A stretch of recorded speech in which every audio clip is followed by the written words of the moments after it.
And now, a story from the Appleseed.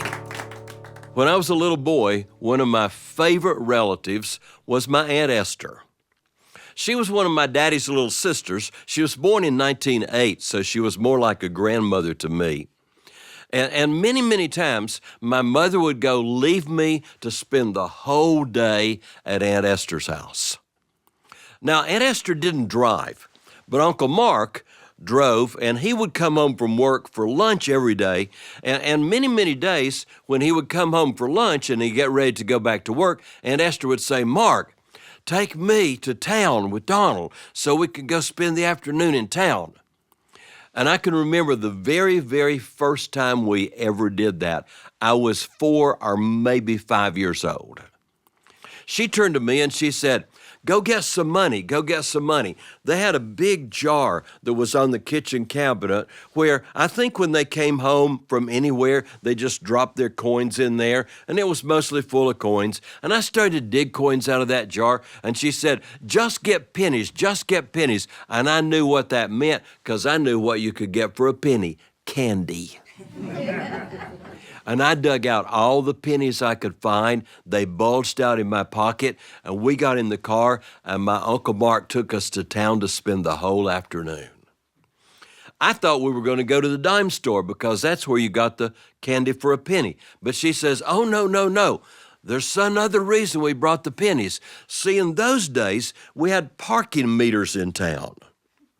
You would park your car, and you could put in a penny and get 12 minutes on the parking meter, or you could put in a nickel and get a whole hour on the parking meter." And the reason we brought the pennies was we went all the way up and down Main Street, and every time we came to a parking meter that had not quite run out yet, we put 1 penny in it and gave them 12 more minutes before they get a ticket. And every time we came to a parking meter that had run all the way out, we would put 2 pennies in it, giving them 24 minutes before they got the next tickets. And I really wanted the candy. But we were putting in the pennies and putting in the pennies, and all of a sudden we were right in front of the Lady Fair beauty parlor when a lady with curlers in her hair came running out the door saying, "Oh my goodness, I'm going to get a ticket. I was in there longer than I thought I was going to get in there." And just as she got out to her car, I was putting 2 pennies in her parking meter. And she says, "Oh, little boy, you have saved me $2.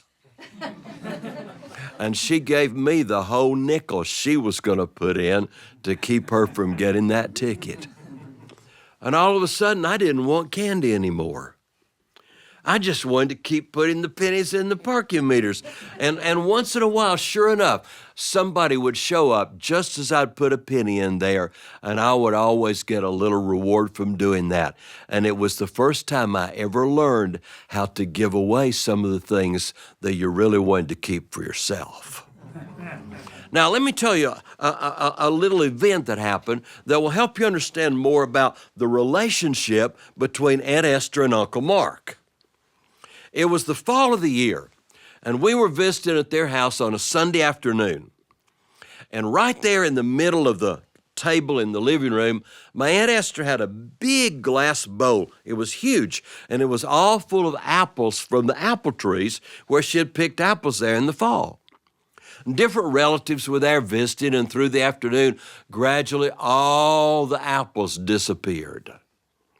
And she said to Uncle Mark, "Mark, take my bowl," my bowl got it, "down in the basement and fill it up with apples and bring it back up here again."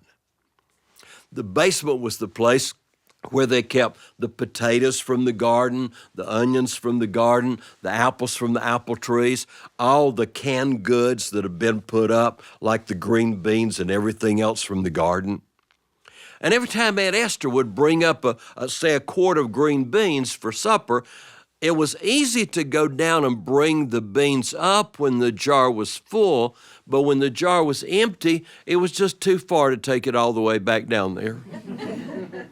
And so she would put those jars on the top steps until the steps were so full you couldn't get up, and then she'd carry them all back at once. Uncle Mark didn't know that. And he had that bowl right in front of him, blocking his vision completely.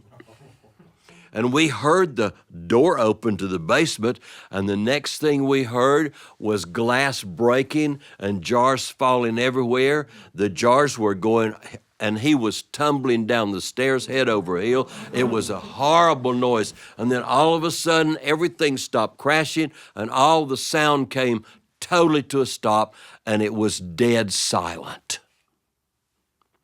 And Aunt Esther said, "Mark, did you break my bowl?" And he said, "Not yet." But that helps you understand how the two of them got along with each other.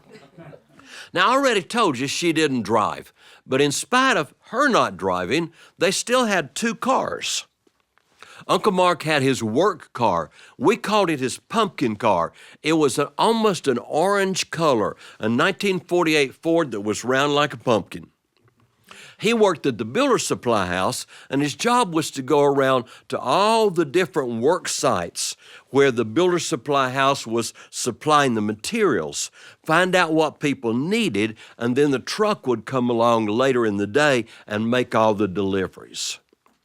And then they had their Sunday car.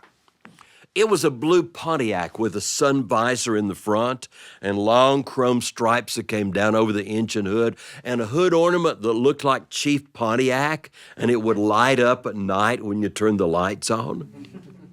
But Uncle Mark was the driver. The work car during the week, work, and the Sunday car to church on Sunday.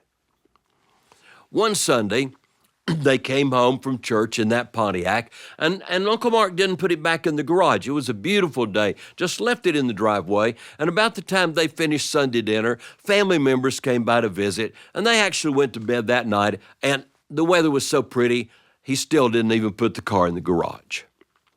The next day, he went off to work, and when he went out to one of the jobs, he was on the second floor of a house being built, and there were some boards that had not been nailed down. And he stepped on one of those boards, and it flipped up in the air, and he went from the second floor all the way down to the first floor and landed and broke his femur. The ambulance came and hauled him off to the hospital. He spent a whole night at the hospital. Finally, the next day, my daddy went to the hospital to take him home, and he had a full cast that went all the way down his left leg, and he was on crutches. And as soon as my daddy pulled in the driveway, Uncle Mark said, "Oh, no, I didn't put the car in the garage." And with his left leg in the cast, in that old Pontiac that he had to change the gears in, he couldn't mash the clutch in and let it out. And he was going to be in that cast for 6 or 8 weeks. And their Sunday car was going to have to sit out in the weather for 6 or 8 weeks. And he decided right then it was time for my Aunt Esther to learn to drive. He said, "Esther, come outside. It's time for you to learn to drive." She said, "I don't need to drive. You drive. I don't want to learn to drive." He said, "You're only going to learn to drive for just a minute. I'm going to teach you to drive just long enough to get the Pontiac up into the garage." She did not want to, but he wouldn't give up. And finally she said, "Okay, I'll give it a try." Well, he was out there with his crutches. And she came around, and he opened the door of the Pontiac, and she got in the driver's seat. And he leaned over, and he wiggled the gear shift till it was in neutral.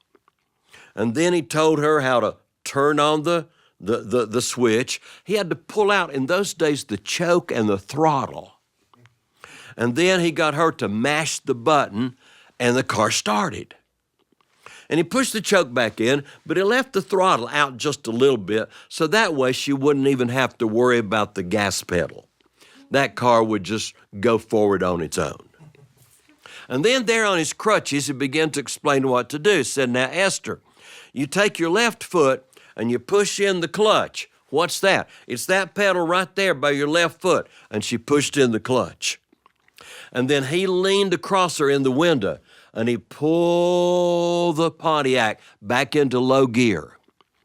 And then he said, now here's what you do, Esther. You won't have to mess with the gas. I already pulled the throttle out a little bit. Very slowly, let out the clutch, very slowly. And the car will start moving forward, and very slowly, it'll go right up in the garage. And when you get it in the garage, push in the clutch. Now, it hadn't occurred to him that she was not born knowing that you also put on the brake. And he stood there on his crutches saying, let out the clutch, let out the clutch, let out the clutch. And the Pontiac started moving forward. She let it on out, and here it went zooping up into the garage. Once in the garage, she pushed in the clutch. The Pontiac didn't even slow down. It went kabam into the other end of the garage, and here it came backwards, rolling down the driveway. He's jumping up and down. Let out the clutch, let out the clutch, let out the clutch. Here comes the clutch. It starts up in there again. She pushes in the clutch. Bam! Again. Here it comes back out of the garage, down through the driveway. Let out the clutch, let out the clutch, let out the clutch. Here it goes uphill into the garage, and fortunately this time she killed the engine and it stopped. And she got out of the car, and she came walking out of the garage, just dusting her hands off like she'd done a great job. And Uncle Mark said, why didn't you stop when you had it in the garage, Esther? She said, I put it in there 3 times. Why didn't you shut the doors? Well, after that day, she decided she really wanted to learn to drive. And so gradually he gave her lessons and gave her lessons. And she did pretty well, except as she went down the road, she just kind of, went like this. And the car went like this. And he said, Esther, you don't need to do that. Go straight, go straight. And she kept saying, I can't feel it, I can't feel it, I can't feel it. Well, he tied a string to the top of the steering wheel and let it hang down and said, just keep that string in the middle right there. You don't need to go like this. And sure enough, she got her eyes on the string and she wasn't going back and forth anymore. She was just going right down the road, and everything worked just great till they came to a big curve. He hadn't thought about that. And she followed the string right off the side of the road into Homer West's cornfield. And they had to borrow his tractor to pull her out again. So she decided then she did not need to learn to drive. The one driver in the family was just enough. We were traveling a year or so ago in Monterey, California, and I saw something there I just could not believe. They had parking meters, but the parking meters had little infrared sensors in them. So that if you parked in a parking place and you put in your quarters or 50-cent piece now, and you put 2 hours on the parking meter and you were only gone an hour and you came back, well, back when I was a little boy, the person who came next got all that time free. But those sensors, now when the car pulls out of that parking place, it cancels all that time, and whoever comes next has to start all over from zero. And I thought, that is just immoral. That's just stealing from people. I thought, what would my Aunt Esther do about that? And then I knew what she'd do about that. And the next time a car pulled out and there was some time left on the meter, I went over and stood right in front of the sensor so that it couldn't tell that car was gone, and stood there and waited till somebody else came along and parked in that same space.